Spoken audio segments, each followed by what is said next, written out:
Hey guys, Jerry here, and welcome back to Factorio, to what will, for now at least, be the last episode in the series. Basically, I've kinda gotten to the point where I've sort of lost interest in this specific playthrough of Factorio. Like, I still love the game, the game's still amazing, but I kinda missed the early games, so at least for now, I don't see much reason to continue the series. We have pretty much reached the end game in technology. There is very little that we haven't actually, done. We've unlocked all the tools, we haven't upgraded all the tools, but we've unlocked them all. We've gone from, basic coal-powered stuff to making an electricity via steam. We've gone over to basically being almost self-sustaining on power from solar alone. And to top it all off, the developers just released a new update for the game which adds multiplayer support. And disables shooting from vehicles, so basically my entire defense strategy here has just been completely removed from the game. So, yeah. The situation I'm in at the moment with Factorio, as you can hear, it's complicated at best, and it's a bit distracting at worst. So, yeah, this will be the last episode. We'll try and wrap up, and then we shall move on to, rocket shooting speed 5. Like, that's... and 1,000 just to get the rocket defense. Like, again, endgame goal here was supposed to get the rocket defense, but just, again, considering how much grind it's gonna be to just get there, like, it's getting a bit like RegTech, where the grind is just overtaking the fun of the game, and, yeah, that's normally when I step out. So, that also seems to be the logical choice for me here. We have a train, we got lots of conveyor belts, we should upgrade a lot of them, I know that. We have oil. It's a mess, I know, but it works. I get that's kind of the theme for the entire basin. It's a mess, but it works. Like, when I started this, I thought I was spacing things out nice, but yeah, you pretty soon run out of space when you need stuff like moving in between. And I know I could cleanse it all up and just use the logistics system, and quite frankly, that would probably be a good idea. But then again, the amount of grind needed to just fabricate the parts.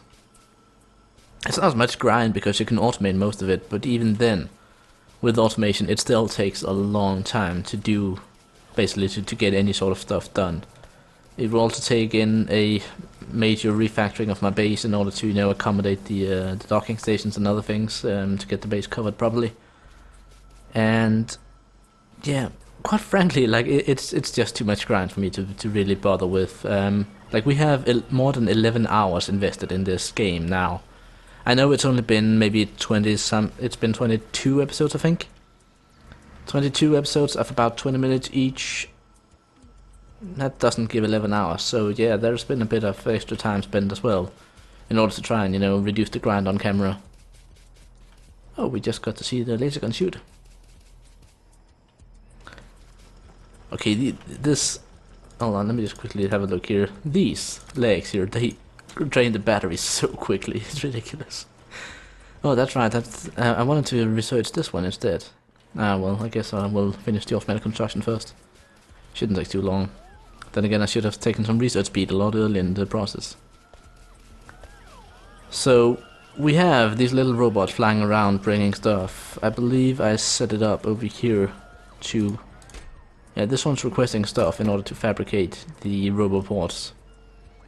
And that's gonna take a long time to do anything with, especially considering these little robots here can actually only carry one single item at a time. I do believe there are some upgrades somewhere in here. Yeah, logistics slots here, which allows them to carry more items, but even then, like, are they actually carrying 2 items, or are they just only carrying 1? I think they're supposed to be carrying 2, but... if there are only 2 items available... Yeah, they're only carrying 1, because there's only 1 item available, so rather than wait, they just, spend a bunch of energy transporting back and forth, with pretty much no gain at all. So the new update, apart from the stuff I just mentioned, like, I haven't actually installed it in this playthrough yet. I'm still playing on version 0.10.12. But the new update, apart from the multiplayer, which I'm actually really excited about and I would love to have someone to play with, hint hint, wink wink, they also added a tank, which is a car with a lot more armor and its own range of weapons. So that's pretty awesome. Like, that's something I've been wanting. And the car has then been changed to not really do damage on impact, so you can't just crash a car into something and then drive off and expect that it has died. So that's changed. Let's see, do I recall any other things from the changelog? There was a bunch of restructuring of stuff and rebalancing and such, and I'm not gonna try and be smart about that because I don't have the notes in front of me and I can't quite remember it all. But overall, it looked like a really amazing patch, and again, it serves for me as the perfect opportunity to basically say, okay, let's end this series now, and then potentially, if I do find a multiplayer partner or something, we can do some co-op on a series at one point in the future. It could even be fun doing some competitive Factorioing, but yeah, I'm not quite sure exactly how that would work, because you'd need to basically wage war against each other, and yeah. But at least the co-op is in, and I get the impression that for now it's actually rather basic. So, oh, this one's completely mined out. That's actually the first time I've seen one of these completely empty out. That's interesting, to say the least.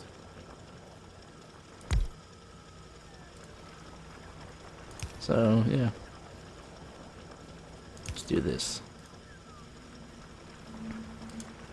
Alright. Yeah. So... Oh god, I just realized these cables. Oh god. Okay, right now I'm just getting a bit of... yeah, I'm actually getting a bit... annoyed just looking at these cables, because, well... the amount of... like, it doesn't look good with all these. It really doesn't.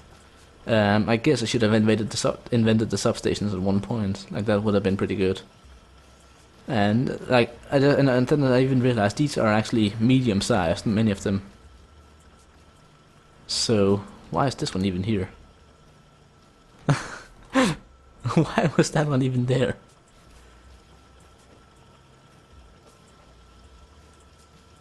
Impressive. This one shouldn't be there either. And with a bit of smart placement, we can actually remove all of these as well. Kind of. Except that, of course, for some reason... I guess we'll put one there as well then. Still, it's a lot cleaner. Where else do we have such a huge cable maze? Like, again, this has absolutely no gameplay value. It just annoyed me a bit to look at it. Yeah, we have been cleaning it up a bit over here, and it doesn't actually look too bad. Well, this one does. Like, why do these ones not cover both sides? That's actually kind of stupid.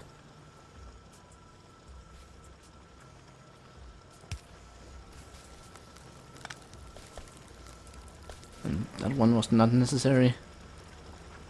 This one really should be replaced with one of these as well. And I guess it would be a good idea to get one in the middle here just to have an extra connection. But yeah, yeah, I'm basically just procrastinating because I don't want to end the series just without anything happening, but I also don't really want to, do a lot of stuff here because, well, partly because mostly because I lost interest, but also, yeah, it's difficult. It's complicated. Why are we not getting any greens produced? All these... Oh, it's because this one has been stealing them all, that's why.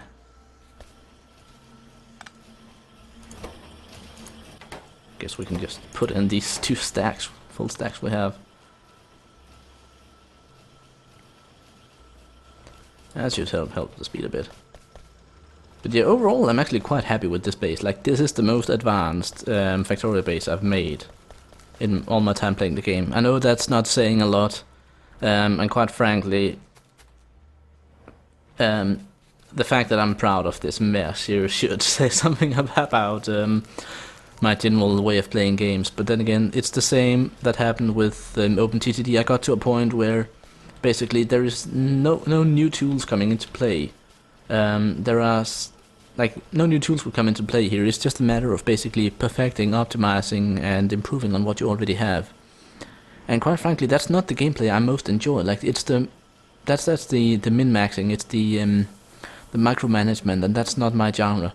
Like I do like the games that often involve micromanagement, but only to a certain depth. Like I also don't want to play deity in Civilization 5. I'm happy playing King and Emperor because, well, at that level I can get away with not micromanaging everything and still have an enjoyable time. Of course, in a multiplayer setting, I could imagine myself doing, a lot more micro in order to, completely get an edge. Like the edge in multiplayer is that much more important because it gives you the bragging rights afterwards. But yeah, when just playing single player, I don't really care too much about the bragging rights. I care about the story, and the story microing detract from the story that you're creating. I think that's the best way to describe it for me. Like I love Civilization because whenever you play it, you end up with a story of some sort. Either it's a fantastic war, or it's an AI that really pisses you off, or it's a race for forward settling, or whatever it is. But you normally always end up with some sort of story, and the games where you don't get a story are the games that you don't remember, and the games that are boring. So yeah, if you're not challenged enough, you don't get a story, and then you don't remember your experience, and that to me is sad. That's basically. Oh, we've run out here as well. How about that? And we've also run out over here. I didn't even notice. So yeah, good thing we got the iron outpost set up though. So our stuff is running out. Our stuff is running out. Yeah, let's do that. Whoops. My right click button is a bit loose today, I guess. So, yeah, like, again, if we recall a bit of Factorio here, like, our story, just to continue my train of thought here, our story in Factorio started with, started with mining some iron here, in this little corner. Eventually we got to set up some steam engines. This has increased or grown massively since then. We are still, to a certain degree, coal powered, but you can see I've actually cut down the number of steam engines from 6 to 3 now. And even then, if we look at the last 10 minutes here, I don't think our accumulator capacity ever has ever actually ran out. Like our power consumption is actually rather low. Unless our accumulators have actually run out.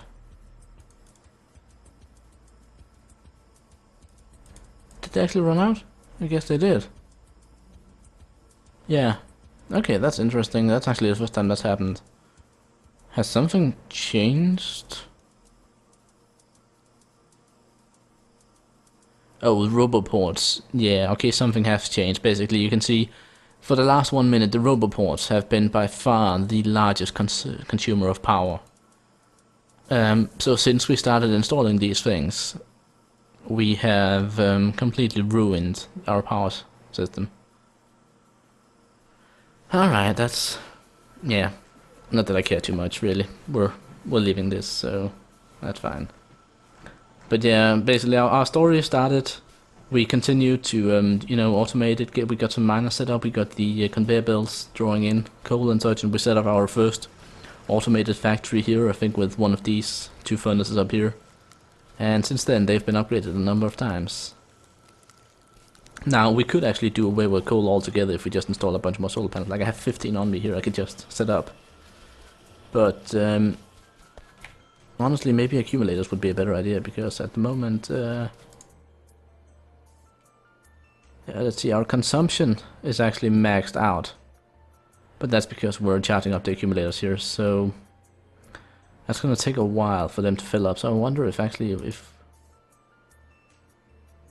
if we'll have enough yeah, time to fill them up. Like you can see here, we fill them up easily, quickly enough, and then there's a bunch of the day here without needing to fill them up. Then we'll fill them up again, and slowly and slowly, it's taking longer and longer to fill them up. So we're basically not actually reaching capacity on them because the general power requirement level is too high.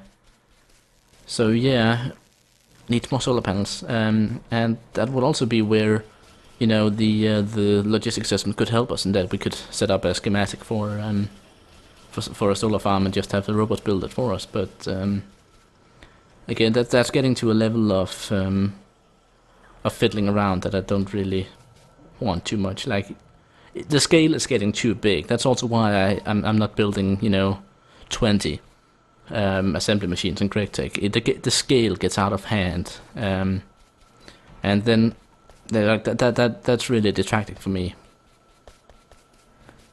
So yeah, and that's, yeah, just to repeat myself, that's basically the situation we're in now. If we want to optimize something, if we want to evolve something here, we need to up the scale, and upping the scale much more than we have right now is where I start to lose interest, because it just gets to a point of repeating and repeating and repeating and repeating. And while I do like enjoy watching big machines working together and intricate systems and such, the actual repetitive process of building them, it's not too interesting to me. So, you know what? I won't keep you guys here for longer. You get my. Hopefully you get my reasoning. I've tried to explain as best I could why this is happening, why it's ending, and yeah, I'm hoping you'll be satisfied with that. Obviously, some of you guys will miss the series, but then again, hopefully I can come up with something new to replace it. And for those who still haven't checked it out, you should really check out my Blood and Bone series with Buddha. It's a lot of fun. So yeah. Until next time, I'm Jerry. This has been Factorio, and will be it for Factorio for a while now. But I do hope that you enjoyed. And I'll see you in some other series in the future. Bye!